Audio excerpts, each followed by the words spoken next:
الأنبياء والمرسلين وعلى آله وأصحابه أجمعين. اللهم رب اشرح لي صدري ويسر لي أمري واحلل عقدة من لساني يفقهوا قولي. ولا حول ولا قوة إلا بالله العلي العظيم. اللهم لا سهل إلا ما جعلته سهلا وأنت تجعل الحزن إن شئت سهلا. ربي يسر ولا تعسر وأتمم بالخير. أما بعد.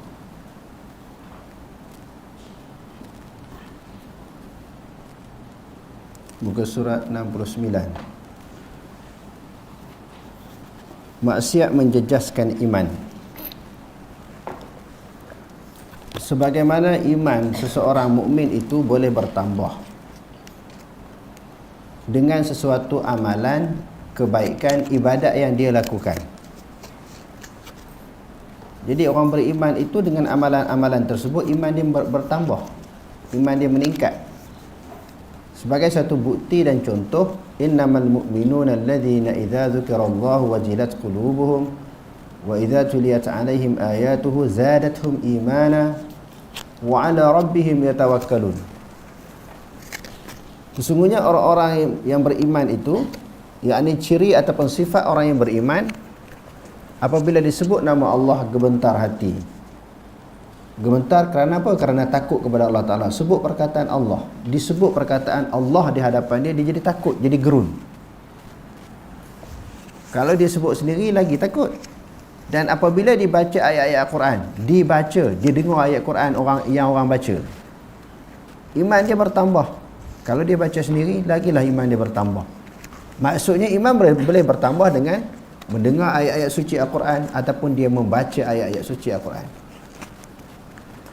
Selain daripada iman itu boleh bertambah, dia juga iman ini boleh menurun. Iman itu boleh berkurangan.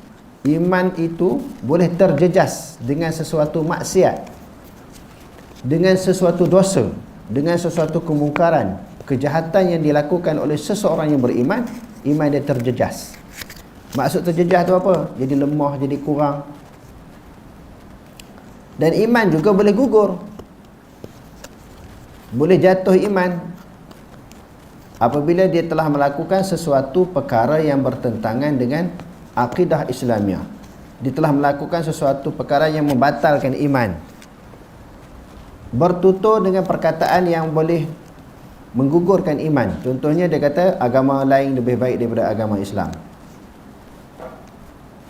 ataupun semua agama ni sama sahaja. Itu dia sudut percakapan, iman dia gugur. Bukan sahaja jadi lemah, terjejas, tetapi gugur. Dia beriktikad Allah Subhanahu wa taala tak wujud. Kufur. Iman dia terjejas yang membawa kepada kekufuran.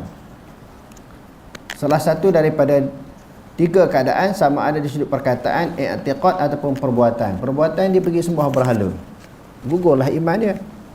Maksudnya iman boleh terjejas.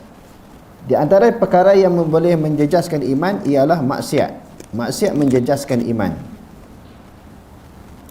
Wala naqulu innal mu'mina la tadurruhu adh-dhunubu wala naqulu innahu yadkhulun nara la yadkhulun nara wala naqulu innahu yakhludu fiha wa in kana fasiqan ba'da an yukhraja minad dunya mu'minan. Kita tidak mengatakan orang mukmin itu tidak terjejas dengan sebab-sebab dosa. Ini pegangan akidah Imam Abu Hanifah, dan ini juga pegangan Ahlussunnah wal Jamaah. Kita tidak mengatakan orang mukmin itu tidak terjejas dengan sebab-sebab dosanya. Maknanya iman terjejas. Kita mengatakan iman terjejas dengan sebab dosa. Dan juga tidak mengatakan, dan kita juga tidak mengatakan dia akan dimasukkan ke dalam neraka. Dan kita juga tidak mengatakan dia akan kekal di dalamnya. Kalau masuk pun dia tidak kekal. Dia kata, dan kita juga tidak mengatakan dia tidak dimasukkan dalam neraka. Maknanya orang Islam boleh masuk neraka. Orang yang beriman boleh masuk neraka dengan sebab dosa-dosa, kesalahan, maksiat yang dia lakukan, dia boleh masuk neraka. Bukan kata asalnya beriman, asalnya Islam, tak masuk neraka sampai bila-bila. Tak.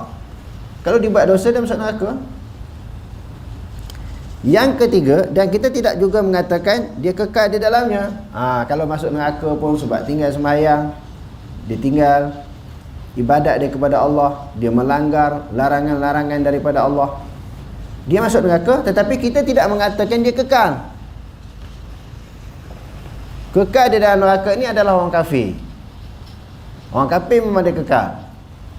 Sebab itu ada dalil daripada ayat Quran, Allah Subhanahu wa taala berfirman khalidina fiha abada. Mereka kekal di dalamnya. Di dalamnya yakni di dalam neraka. Itu kafir. Orang beriman dia masuk neraka dengan sebab dosa yang dia lakukan, dia tidak kekal.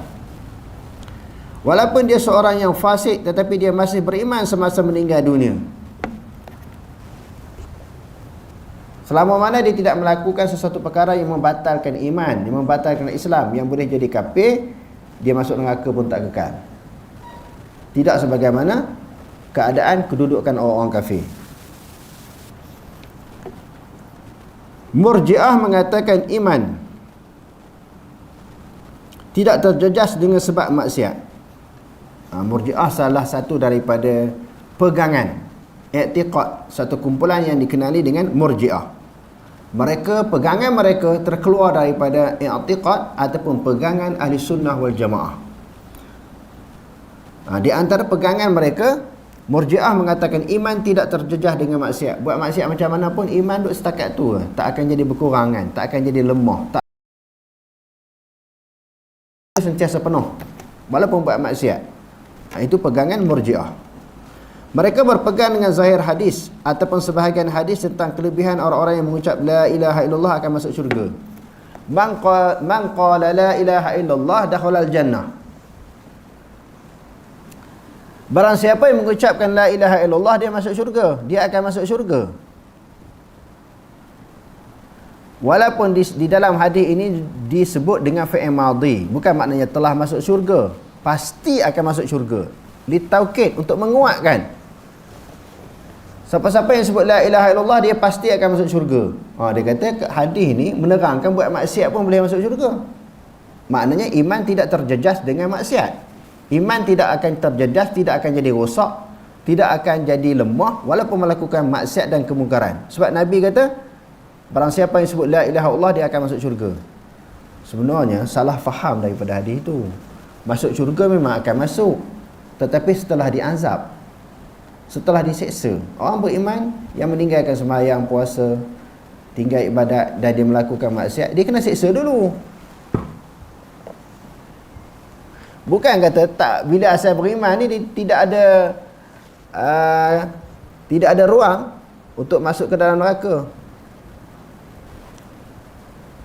Bila beriman, walaupun dia melakukan kesalahan, dia keadaan keyakinan tersebut, pegangan tersebut, dia akan masuk ke dalam syurga tanpa didahulukan diazab dalam neraka terlebih dahulu daripada dosa yang dia buat. Tak.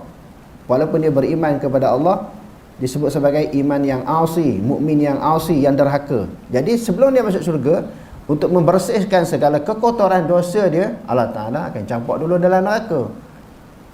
Dah bersih dah dosa, tinggal sembahyang, puasa, zakat, haji, derhaka kepada ibu bapa, mencuri, merompak dan sebagainya, dia beriman lagi. Dah bersih semua dosa, dah suci dah, baru Allah Ta'ala angkat, taruh dalam syurga pula. Maknanya kena hukum dulu, bukan kata terlepas begitu saja. Sebab itu dia ada dua tempat yang Allah Ta'ala sediakan. Syurga tempat orang beriman yang beramal soleh yang tidak melakukan dosa, ataupun dia buat dosa, dia bertaubat, Allah Ta'ala ampun dosa dia. Neraka tempat orang kafir dan orang yang melakukan maksiat. Maka didahulukan dengan siksaan terlebih dahulu sebelum orang yang beriman yang melakukan dosa itu dimasuk ke dalam syurga. Ahli sunnah mengatakan dosa dan maksiat yang dilakukan memberi kesan kepada iman. Iman kita jadi apa? Menjadi kesan kepada iman, apa maksud? Kalau dosa syirik, jadi kafir lah. Itu kesan, iman dia jadi rosak, musnah, gugur. Kalau dosa yang dibuat tak terlibat kepada syirik, sekadar dosa, sama ada dosa besar ataupun kecil, maka lemahlah iman dia. Ahli sunnah mengatakan dosa dan maksiat yang dilakukan memberi kesan kepada iman dan diharap perlu dibersihkan terlebih dahulu dalam api neraka. Kena bersih dulu iman dia. Jika dia meninggal dunia sebelum sempat bertaubat, kadang-kadang dia bertaubat, Dia buat dosa, sebelum dia meninggal, dia bertaubat kepada Allah. Maka dosa dia habis, tak masuk neraka. Sebab dosa dia semua dia habis. Semuanya dihapuskan oleh Allah Ta'ala. Tetapi yang dimaksudkan di sini, sebelum dia meninggal, dia mengekalkan dosa tanpa taubat. Dia mengekalkan kesalahan yang membawa dosa itu tanpa taubat. Dia kena masuk neraka dulu. Ibnu Ubaid Al-Qasim bin Salam menulis kitab Al-Iman khusus untuk menolak tafsiran Murji'ah yang menyeleweng. Ibnu Ubaid ni salah seorang daripada ulama yang menulis kitab menerangkan i'tiqad Ahlussunnah wal Jamaah dan juga penyelewengan, kesilapan, kesalahan pegangan Murji'ah. Berbeza dengan Mu'tazilah kerana mereka secara putus mengatakan kekalnya orang yang fasik di dalam azab Jahannam secara seperti orang kafir. Mu'tazilah pula kata kalau buat dosa masuk neraka. Buat dosa masuk neraka dan kekal. Orang fasik ini dia kekal dalam neraka sebagaimana orang kafir. Tak boleh lah. Faham macam tu memang salah juga. Salah. Fahaman Murji'ah pun salah. Mana boleh orang Islam duduk dalam neraka dengan sebab-sebab dosa dia, berikut Ahlussunnah wal Jamaah setelah habis dosa dia, sebab diseksa, diazab, Allah Ta'ala gugur dosa dia dengan sebab siksaan tersebut, akhirnya dia akan dimasukkan dalam syurga. Dalam hadis-hadis yang sahih terlalu banyak. Orang yang ada iman sebesar zarah. Mula-mula Nabi kata sebesar biji jagung, selepas tu sebesar biji gandum, selepas tu sebesar zarah. Ada peluang untuk masuk syurga. Walaupun nipis sangat, kecil sangat, ringan sangat iman dia kepada Allah, tapi dia masih beriman, dia tidak kekal dalam neraka. Tetapi golongan ini yakni Mu'tazilah kata kekal dalam neraka sebagaimana orang kafir. Jadi kalau gitu, apa beza orang yang beriman yang berdosa dengan orang kafir? Tak ada beza kalau gitu. Jadi ada beza. Beriman yang berdosa, dia tidak kekal dalam neraka. Dia masih beriman. Kafir hak kekal tadi, dia tak beriman. Dia tidak beriman. Yang seterusnya, tidak memutuskan penerimaan amalan. Wala naqulu inna hasanatina maqbulatun wa sayyi'atuna maghfuratun ka qaulil murji'ati, walakin naqulu man 'amila hasanatan bi jami'i syara'itiha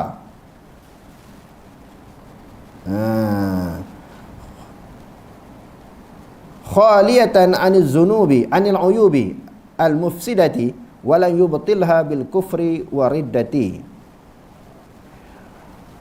wal akhlaqus sayyi'atu hatta kharaja minad dunya mu'minan fa inna Allah ta'ala la yudayyuha bal yaqbaluha minhu wa yusibuhu 'alaiha. Kita tidak mengatakan bahawa amalan kebaikan kita pasti diterima. Abu Hanifah kata kita tak kata macam tu. Amalan yang baik pasti Allah Ta'ala terima. Tak, belum tentu. Sebab dia perlukan kepada keikhlasan. Kepada amalan itu jauh daripada sifat-sifat mazmumah. Sifat mazmumah ni apa dia? Sifat yang dicela, yang dikeji di dalam agama. Walaupun dia buat sesuatu kebaikan, belum pasti diterima. Kita tak kata pasti diterima amalan kita. Dia ada syarat-syarat dia. Kita tidak mengatakan bahawa amalan kebaikan kita pasti diterima. Belum tentu. Hak buat baik ni Allah Ta'ala terima. Dan kesalahan kita diampun seperti yang didakwa oleh Murji'ah. Amalan, tu i'tiqad Ahlussunnah Jamaah tu kita kena faham betul-betul. Amalan kita tidak mesti diterima. Dan kesalahan kita diampun seperti yang didakwa oleh Murji'ah. Mesti diampunkan kesalahan, tak semesti, harus je. Kalau kita kata mesti, maknanya ada yang memestikan Allah. Ada pihak yang mewajibkan Allah supaya terima amalan manusia, supaya ampun segala dosa manusia. Tak. Terpulang kepada Allah Ta'ala, dia nak ampun tak ampun.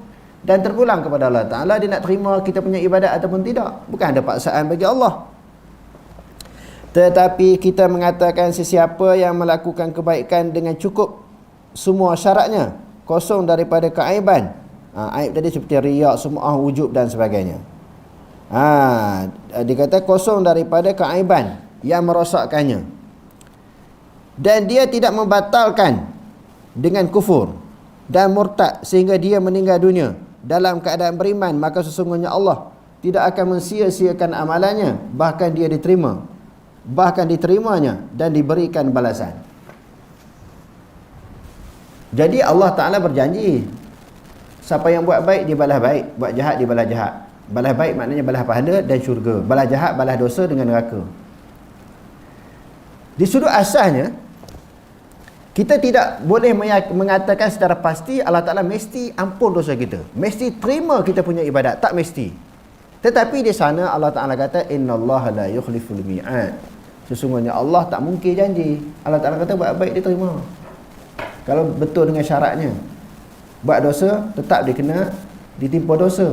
Itu janji Allah. Dan Allah Ta'ala tidak mensia-siakan amalan orang yang buat baik. Innallaha la yudhi'u ajral muhsinin. Sesungguhnya Allah Ta'ala tidak akan mensia-siakan amalan orang yang buat baik. Itu janji Allah. Tapi mestikah dia terima amalan kita? Terpulang, terserah kepada Allah. Tak pasti mesti dia terima, tak pasti mesti dia tolak. Cuma sebab tu dalam ibadat dia kena ada khauf, takut. Buat ibadat kena takut kepada Allah Ta'ala. Sebab Allah Ta'ala suruh ni, takut ibadat kita tak sempurna dan tak diterima. Yang keduanya kena ada perasaan mahabbah. Bukan saja takut kepada Allah ni. Di dalam melakukan pengabdian diri kepada Allah, ibadat kepada Allah, kena rasa sayang kepada Allah. Bukan ada perasaan takut je. Bila sembahyang tu takut je, bukan. Dalam waktu yang sama kena ada sayang kepada Allah.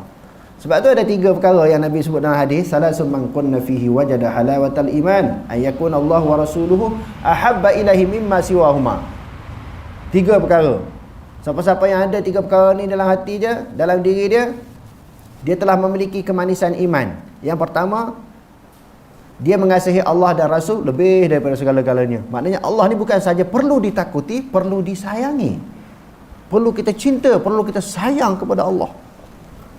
Mari ayat Quran yang lain kan. Qul in kuntum tuhibbunallaha fattabi'uni yuhibbukumullah wa yaghfir lakum dzunubakum. Kalau kamu kasih kepada Allah, ikutlah aku. Bukti cara nak menunjukkan cinta kasih kepada Allah, ikut Nabi. Jangan duk pindah ajaran yang Nabi bawa. Apa yang Nabi bawa, ikut 100%. Jangan pindah, jangan ubah, jangan adjust. Jadi Allah ni bukan saja perlu ditakuti, perlu disayangi, dicintai. Banyak dah kita ceritakan dalil-dalil sebab apa kena sayang. Kalau kita sayang ibu bapa kita sebab dia banyak jasa kepada kita. Lahir kita tengok dia banyak memberi bantuan, pertolongan, menyediakan kelengkapan, tidur, makan, minum, memberi segala keperluan kita. Kita sayang kepada ibu bapa kita. Ibu bapa kita siapa boleh jadi? Allah kan? Jadi Allah Ta'ala lebih kita perlu sayang lebih daripada ibu bapa kita. Jadi Allah Ta'ala bukan saja ditakuti tetapi dikasihi dan dicintai. Yang kedua. Yang ketiga, Allah Ta'ala dalam waktu yang sama, bila kita buat ibadat kepada Allah, kena ada suatu perasaan yang disebut sebagai raja'. Raja' ni pengharapan, penuh pengharapan kepada Allah. Walaupun amalan kita ni tak seberapa, sembahyang pun tak khusyuk. Sembahyang tak khusyuk, ibadat kita puasa tak sempurna. Begitu juga ibadat-ibadat yang lain tak sempurna lah. Tak 100%, tak okey sebagaimana yang dikehendaki oleh Allah, tak okey sebagaimana yang diajar oleh Nabi. Banyak kelemahan ibadat kita. Pun begitu kita rajak, kita mengharapkan supaya Allah Ta'ala terima lah juga walaupun qomat, sembahyang tak khusyuk. Puasa pun tak sempurna. Begitu juga ibadat-ibadat yang lain, sedekah pun tak apa nak ikhlas. Lemah, terdedah dengan berbagai-bagai kelemahan. Kita nak Allah Ta'ala terima juga ibadah kita ni. Itu dipanggil rajak. Kena ada 3. Takut, sayang dan harap supaya Allah Ta'ala terima. Jangan satu je. Biasanya satulah, takut. Kena ada ketiga-tiga perasaan itu di dalam hati ketika kita beribadat kepada Allah. Kemuncaknya muraqabah lah. Martabat ihsan yang paling tinggi kan. An ta'budallaha ka'annaka tarahu fa illam takun tarahu fa innahu yaraka. Bila kita buat ibadat, perasaan kita sentiasa kena merasakan Allah Ta'ala duk perhati kita punya ibadat. Baru kita tak buat ibadat lebih kurang, buat ibadat cincai, sekadar lepas batuk di tangga. Buat lebih kurang, asalnya nak lepas kewajipan, takut Allah tak semayang, itulah Allah Ta'ala seksa, kena azab, seksa kubur, seksa neraka, takut. Buat lebih kurang, asalkan nak melepaskan kefarduan sahaja, nak melepaskan yang wajib je, bukan buat sempurna, tak boleh. Sebab peringkat kemuncak ihsan di dalam ibadat ni duk kena rasa ibadat kita tu sentiasa diperhatikan oleh Allah. Buatlah apa-apa, mengaji ke, baca Quran ke, berzikir, sembahyang, puasa dan sebagainya. Allazi yaraka hina taqum wa taqallubaka fis sajidin. Allah Ta'ala kata, cerita pada Nabi, allazi yaraka hina taqum. Muhammad, Allah Ta'ala sentiasa perhati kamu ketika kamu berqiyam mulai kamu berdiri di dalam menunaikan sembahyang. Allah Ta'ala perhati. Jadi Nabi sedar Allah Ta'ala sentiasa melihat dia di dalam ibadat. Wa taqallubaka fis sajidin, Allah Ta'ala duk tengok kamu rokok, duduk antara rokok, sujud, rokok. Lepas tu kamu sujud pula, selepas tu duduk antara dua sujud pula. Wa taqallubaka fis sajidin, kamu berbolak balik naik turun ketika sujud itu diperhatikan oleh Allah. Kalau kita sedar hakikat ini, maksudnya sedar hakikat amalan kita sentiasa diteropong oleh Allah, dilihat oleh Allah, diperhati oleh Allah Ta'ala, kita tak akan buat ibadat lebih kurang. Itu martabat ihsan yang paling tinggi. Buat ibadat macam kita nampak Allah. Kalau perasaan itu tidak dapat dilahirkan, macam Allah Ta'ala pula lihat kita punya amalan. Selain yang pertama, kalau dapat peringkat yang paling tinggi, macam nampak Allah. Kalau perasaan itu tidak dapat dilahirkan, kena rasa Allah Ta'ala duduk sentiasa tengok kita. Huraian, Ahli Sunnah tidak memutuskan bahawa segala kebaikan yang dilakukan diterima secara pasti. Tak pasti diterima. Boleh jadi Allah Ta'ala terima, boleh jadi Allah Ta'ala tak terima. Sebab itu kena ada perasaan rojak tadi. Komen macam mana pun supaya Allah Ta'ala terima. Demikian juga segala dosa, mereka tidak memutuskan akan diampun. Pasti ke Allah Ta'ala ampun dosa? Tak pasti. Bahkan mereka mengharapkan Allah menerima amalan mereka dan mengampuni dosa-dosa mereka. Harap, walaupun tak pasti terima, tapi kita harap terima. Walaupun tak pasti diampun dosa kita, kita harap Allah Ta'ala ampun. Walladzina yu'tuna ma ataw wa qulubuhum wajilatun annahum ila rabbihim raji'un. Dan orang-orang yang memberi apa yang mereka berikan, sedang hati mereka gemetar kerana mereka yakin akan kembali kepada Tuhan mereka. Antara tafsiran bagi ayat ini ialah sabdaan Rasulullah sallallahu alaihi wasallam, alladzina yasumuna wa yusalluna wa yatasaddaqun wa hum yakhafuna an la tuqbala minhum. Orang-orang yang berpuasa, bersembahyang dan bersedekah sedangkan mereka takut amalan mereka tidak diterima. Tu kena ada rajak harap tadi. Sebab belum tentu Allah Ta'ala terima taubat, belum tentu Allah Ta'ala terima amalan. Jadi nak buat macam mana dalam keadaan begitu? Kita banyak mengharap, banyak berdoa, banyak berdoa supaya segala amalan kita diterima. Oleh itu, seorang mukmin hendaklah sentiasa berharap dan berdoa agar amalannya diterima oleh Allah. Nak buat macam mana? Kerana tak pasti diampun dosa kita tak pasti diampun, belum tentu Allah Ta'ala ampun, amalan kita belum tentu diterima. Macam mana nak buat? Banyak berdoa. Semoga dengan doa yang banyak itu Allah Ta'ala makbulkan. Wa idza sa'alaka 'ibadi 'anni fa inni qarib ujibu ad-da'wata da'i idza da'a falyastajibu li wal yu'minu bi la'annahum yarshudun. Apabila hamba-hambaku tanya tentang aku, wahai Muhammad, katakanlah aku ni hampir sangat dengan hamba-hambaku. Aku akan memperkenankan doa orang yang berdoa. Kena banyak doa. Belum tentu Allah Ta'ala terima taubat. Belum tentu Allah Ta'ala terima amalan. Kena banyak doa. Hakikatnya macam mana? Serah kepada Allah. Kita hanya kerja hamba beramal dan berdoa. Kerja Allah diterima ataupun tidak, itu tugas Allah. Kita tak boleh nak paksa Allah. Itu hak mutlak bagi dia. Dalam ayat ini, Nabi Ibrahim dan Nabi Ismail dalam keadaan penuh kerendahan diri memohon daripada Allah supaya amalan mereka diterima. Tengok, mereka sendiri pun tak pasti bahawa Allah Ta'ala terima amalan mereka. Kalau nak cerita baik ikhlas, mereka sangat ikhlas, jujur, bersungguh, pulun, tekun. Para Nabi dan para Rasul sangat tekun, sangat pulun di dalam melakukan ibadat. Dan mereka pun yakin amalan mereka belum tentu diterima. Oleh kerana itu banyak mengharap. Para Nabi dan para Rasul macam tu. Yad'unana raghaban wa rahaba. Allah Ta'ala kata dalam Al-Quran, mereka sentiasa berdoa kepada kami, iaitu para Nabi dan para Rasul. Raghaban wa rahaba, dalam keadaan nak syurga, nak pahala dan syurga, dan takut kepada dosa dan neraka. Banyak mengharap. Kalau kita ni lagilah kena pulung dalam doa. Ikhlas tak apa nak ikhlas, sempurna tak apa nak sempurna. Hak Nabi ni paling ikhlas. Nabi dan para Rasul ni paling bersungguh. Tu pun sangat kuat pengharapan mereka kepada Allah untuk diterima segala ibadat. Dalam pada itu mereka tidak lupa berdoa meminta keampunan. Surah Al-Baqarah ayat 128. Kedudukan pendosa di akhirat. Di akhirat besok macam mana kedudukan dia? Orang yang melakukan dosa ni. Wa ma kana minas sayyiati duna syirki wal kufri wa lam yatub anha sahibuha hatta mata mu'minan fa innahu mu'minun fi masyiatillahi ta'ala in syaa 'azzabahu bin nari wa in syaa 'afa anhu wa lam yu'adzib bin nari aslan. Apa-apa kesalahan kecuali syirik dan kufur. Salah lain ada harapan, ada peluang untuk Allah Ta'ala ampun kan? Kan dalam ayat yang selalu kita baca tu, innallaha la yaghfiru an yushraka bihi wa yaghfiru ma duna dzalika liman yasha. Sesungguhnya Allah Ta'ala tak mengampun sesuatu yang disekutukan dengannya, yang disyirikkan dengannya. Sesuatu perbuatan syirik kepada Allah, Allah Ta'ala tak ampun. Dan Allah Ta'ala mengampun dosa selain daripada syirik. Jadi dia kata apa-apa kejahatan kecuali syirik dan kufur, pelakunya itu tidak bertaubat sehingga meninggal dunia tetapi tetap dalam keadaan beriman. Dia buat dosa tapi tak bertaubat, tapi dia tak kafir, dia tetap masih dalam beriman lagi. Maka sesungguhnya dia berada di dalam kehendak Allah.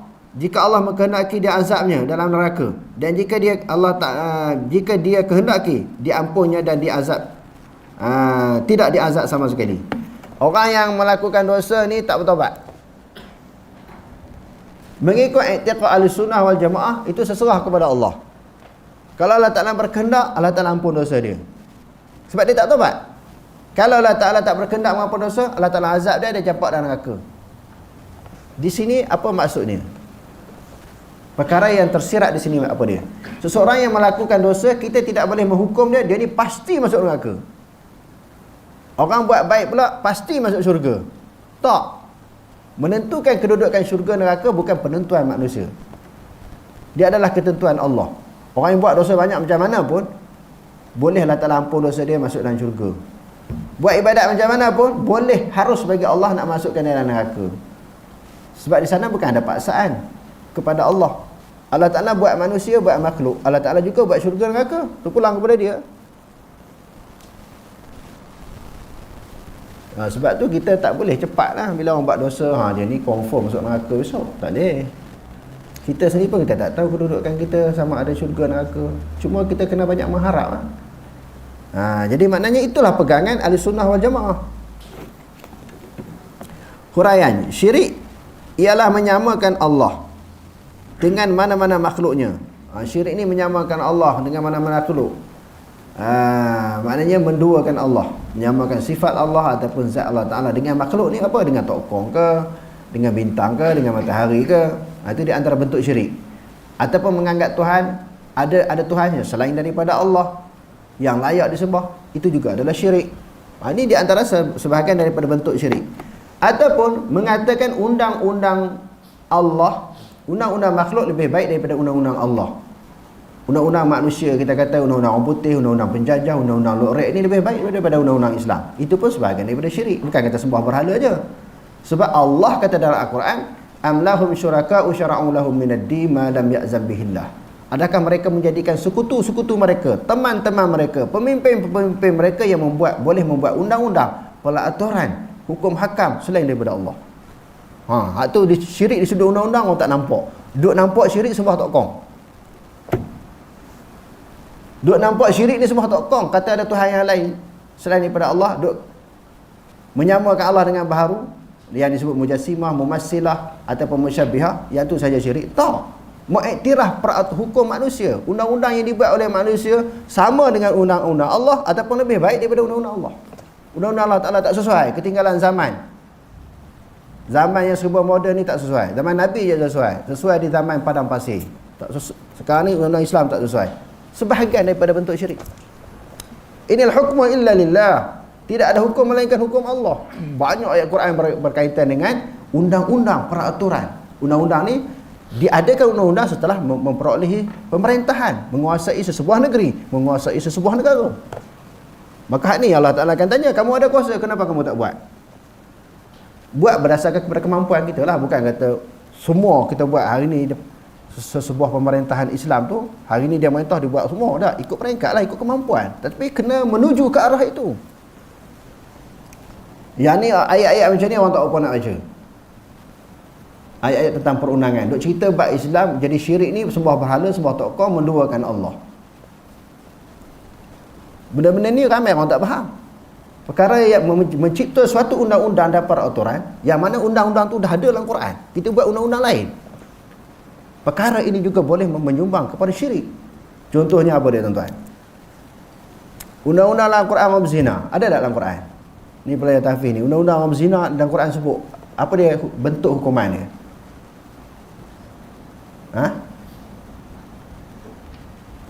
Sebab 100 kali kan? As-sariqatu az-zaniyatu waz-zani fajlidu kullu wahidin minhuma mi'atal jaldah. Sebab 100 kali. Kalau orang mencuri, was-sariqu was-sariqatu faqta'u aydiyahuma. Orang lelaki yang mencuri, perempuan mencuri, potong tangan. Ini bukan undang-undang Allah ke? Kalau buat lain pada undang-undang ni dosa tak? Berdosa. Siapa kata tak dosa? Sebab benda tu dah ada dalam Quran. Hukum Allah tidak boleh dipinda walaupun dengan apa-apa alasan. Usaha ke arah itu perlu, walaupun tak buat lagi, mungkin 10 tahun lepas tu, 20 tahun, usaha ke arah itu ada tak? Untuk mengukuhkan mahkamah syariah. Dilakukan ataupun tidak? Wah, ramai orang. Duk nampak bila merintah ni, hari ni menang, besok yang tu saja disebut. Banyak lagi yang Allah Ta'ala sebut dalam Quran tu. Oi, berat tuan-tuan. Kalau baca ayat ni, banyak orang lari tak nak dengar ngaji. Orang yang fanatik kuat kepada parti-parti politik ni tak nak dengar. Sebab ni hukum Allah, dia tak boleh masuk dalam kepala dia.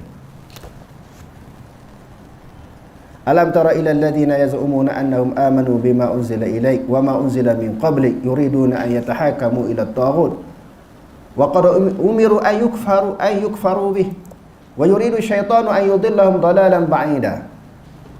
Wahai Muhammad, kamu tak perhati ke? Kamu tak tengok ke? Kamu tak faham ke? Ada orang mengaku beriman kepada apa yang diturunkan kepada kamu. Mengaku beriman kepada apa yang diturunkan kepada kamu, yakni Quran. Dan mengaku beriman kepada apa yang diturunkan kepada Nabi sebelummu, Taurat, Injil dan Zabur. Mengaku beriman kepada 4 buah kitab, Quran, Taurat, Injil dan Zabur. Mengaku. Yuriduna an yatahakamu ila at-taghut. Mereka mahu berkehendak untuk berhukum dengan hukum taghut. Hukum taghut ni hukum manusia yang dicipta oleh manusia, bukan hukum Allah. Wa qad umiru, sesungguhnya mereka diperintahkan an yukfaru bih. Mereka diperintahkan an yakfuru bih, supaya mereka mengkufurkan undang-undang taghut, tolak undang-undang taghut. Itu mereka diperintahkan. Wa yuridu syaitanu an yudillahum dalalan ba'ida.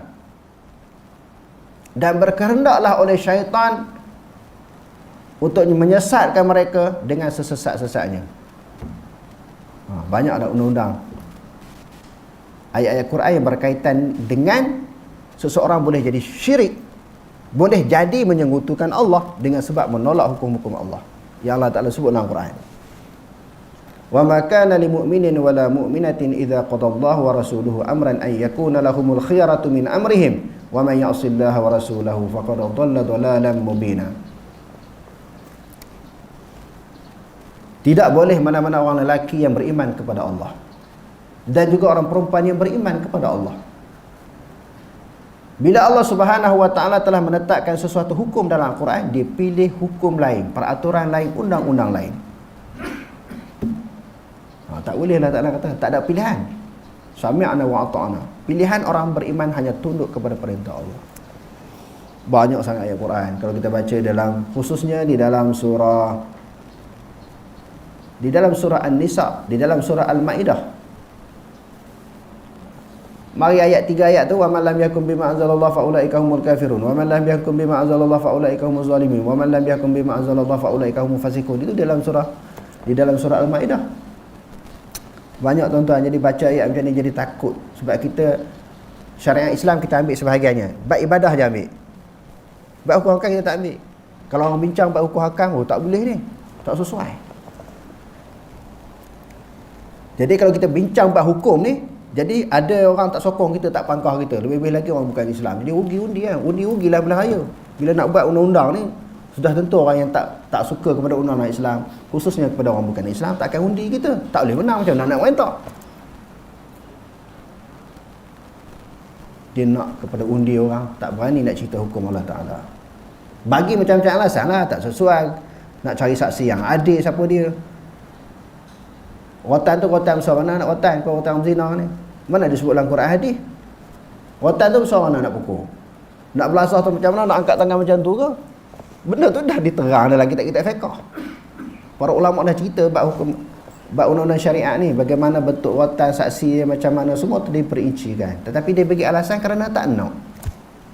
Tak nak tu kita risaulah. Kita sendiri kita tak kata orang. Takut kita tak nak tu kerana ada nifak dalam hati. Ada sifat nifak. Orang munafik tak ada zaman sekarang, tapi ciri munafik masih ada.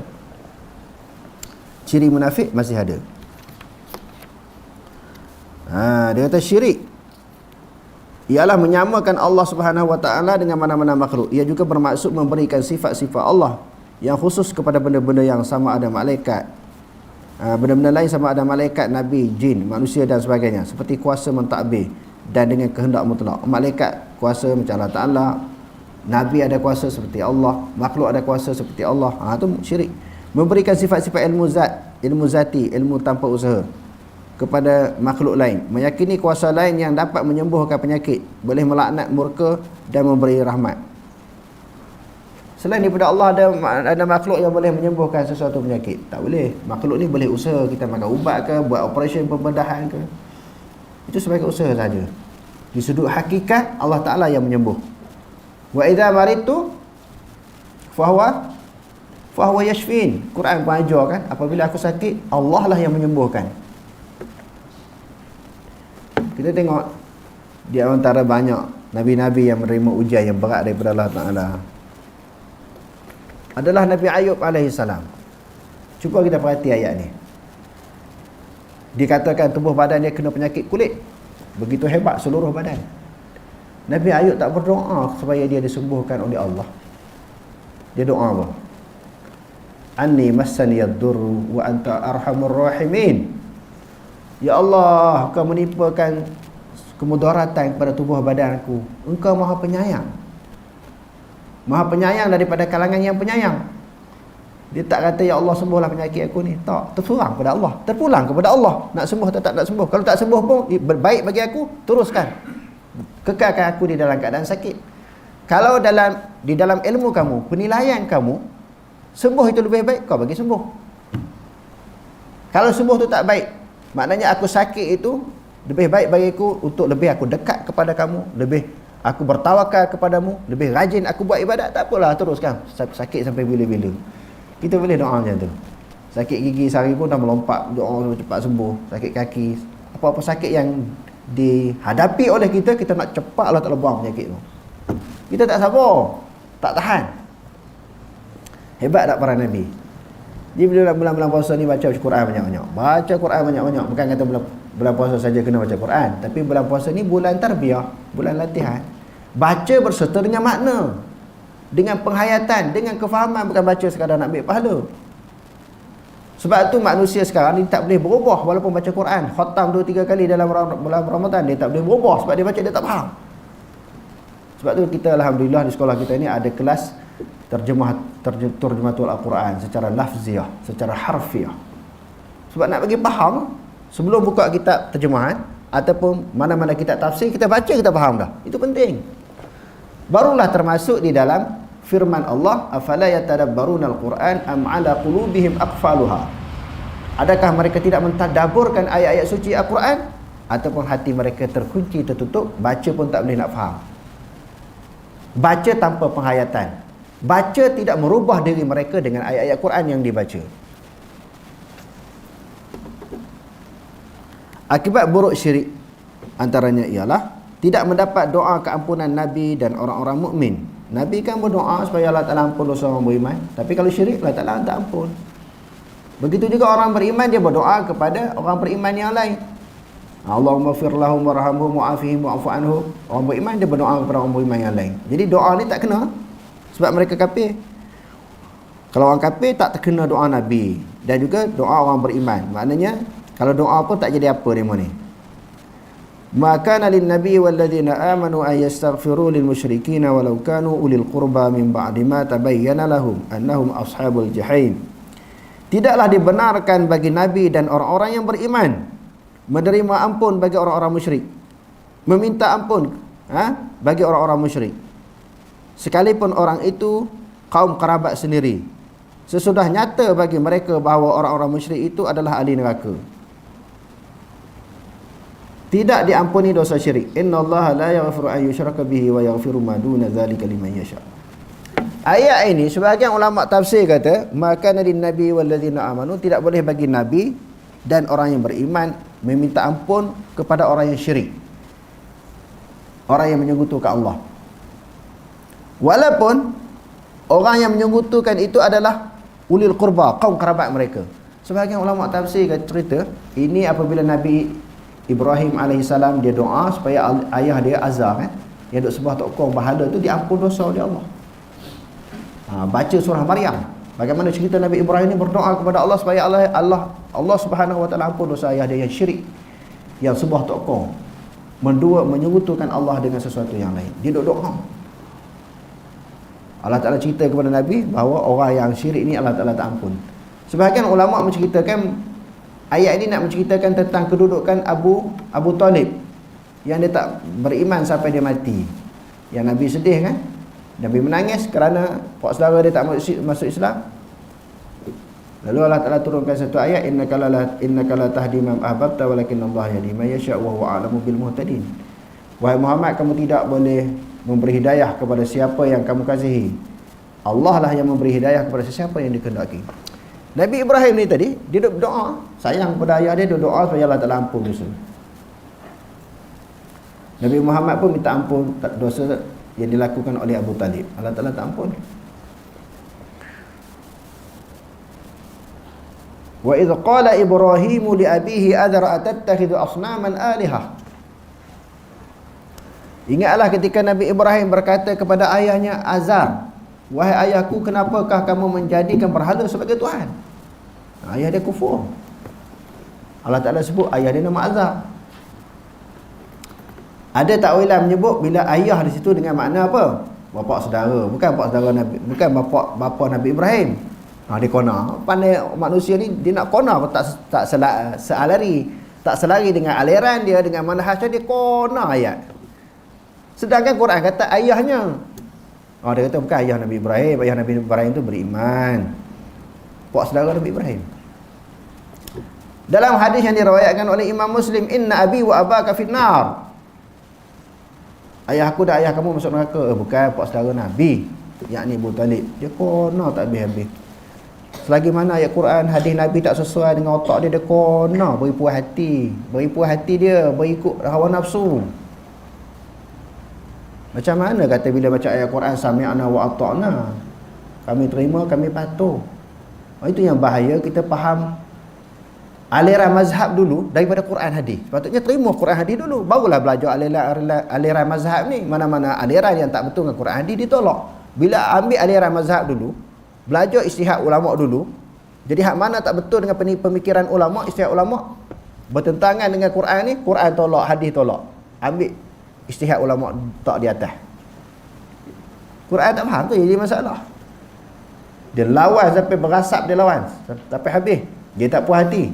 Selagi mana ayat ni tak sesuai dengan aliran dia, dengan pemikiran dia tolak. Quran cerita terang-terang, hadis cerita terang-terang, dia tak pakai. Puak ni tak pakai pendapat ulama. Puak ni kan pakai ulama.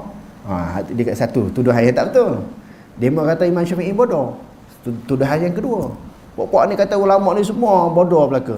Dia yang kata, dia kata orang lain. Dia kata, dia tuduh atas orang.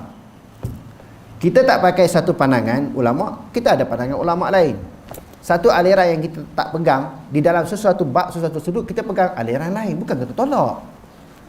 Ulama dia banyak, ramai. Kita tengok pendapat ulama ni yang mana lebih hampir kepada Quran hadis, hak tu kita pegang. Tanpa kita menghina, mencaci, menghina ulama-ulama yang kita tak pegang dengan dia punya pandangan. Sekadar tak pegang sahaja.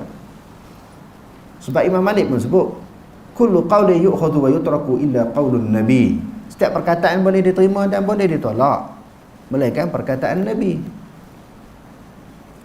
Kalau wajib kita terima semua pendapat ulama, Abu Hanifah tidak mewajibkan berkahwin dengan adanya wali. Tak ada wali pun boleh. Wajib tak terima pendapat ni? Dalam mazhab Hanafi haram makan sotong, makan ketam, makan udang. Wajib tak kita pegang?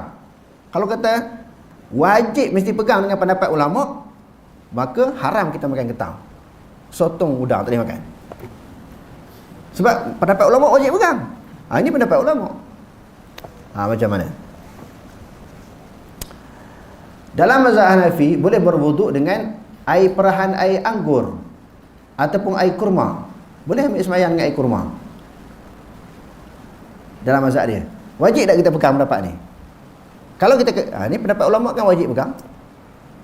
Pendapat ulama wajib, ada orang kata macam itulah. Maka hak ni pun kena ambil lah pendapat, boleh ambil air sembahyang dengan air kurma.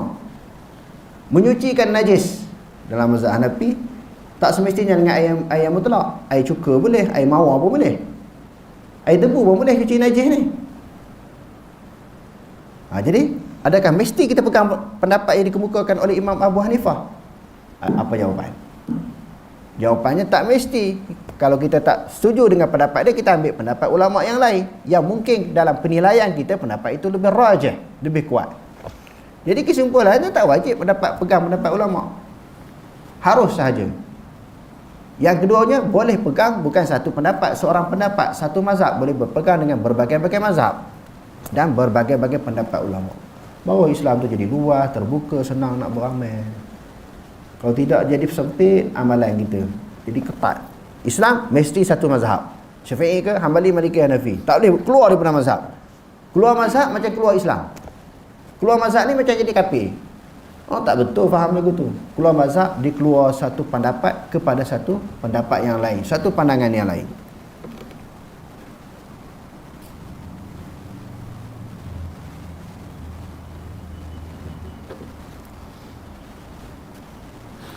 Diharamkan daripada memasuki syurga. Laqad kafara allazina qalu. Ini kesan orang yang syirik, kesan orang syirik diharamkan masuk neraka. Laqad kafara allazina qalu innallaha huwal masih ibn maryam wa qala al-masih ya bani israil a'budullaha rabbi wa rabbakum innahu man yushrik billah faqad harrama Allahu alaihi al-jannata wa ma'wahu an-nar wa ma lidh-dhalimin min ansar. Demi sesungguhnya telah kafirlah orang-orang yang berkata bahawasanya Allah ialah Masih ibnu Maryam. Padahal Al-Masih sendiri berkata, wahai Bani Israel. Masih itu maknanya Nabi Isa AS. Wahai Bani Israel, sembahlah Allah Tuhanku dan Tuhan kamu. Bahawasanya sesiapa yang mensekutukan Allah dengan sesuatu yang lain, maka sesungguhnya Allah haramkan kepadanya syurga dan tempat kembalinya ialah neraka. Dan tiadalah seorang penolong pun bagi orang-orang yang berlaku zalim. Ni kesan syirik. Pertamanya, tak mendapat doa Nabi dan orang yang beriman. Yang keduanya, tidak diampun dosa. Yang ketiganya, diharam masuk syurga. Itu kesan syirik.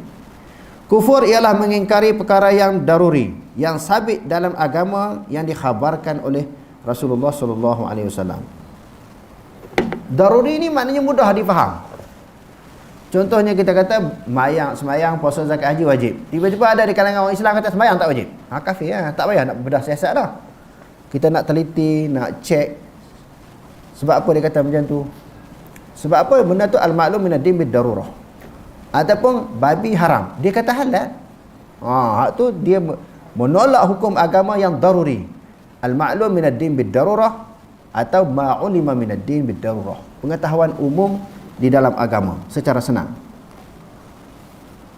Ia terbahagi kepada kufur takzib dan kufur istidlal, mendusta dan menghalalkan yang haram. Dia tak percaya benda tu halal. Dia tak percaya, maknanya mendustakan ayat-ayat hukum ni, dia tak percaya. Yang keduanya, dia menghalalkan benda yang halal, menghalalkan benda yang haram, mengharamkan benda yang halal.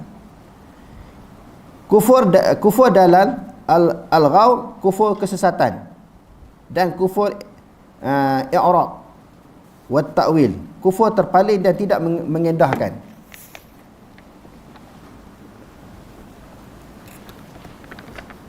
Okey, insya-Allah perbahasan yang selanjutnya kita akan sambung malam ini insya-Allah. Wallahu alam, aqulu qawli hadza wa astaghfirullah al-azim li wa lakum. Wassalamu alaikum warahmatullahi wabarakatuh.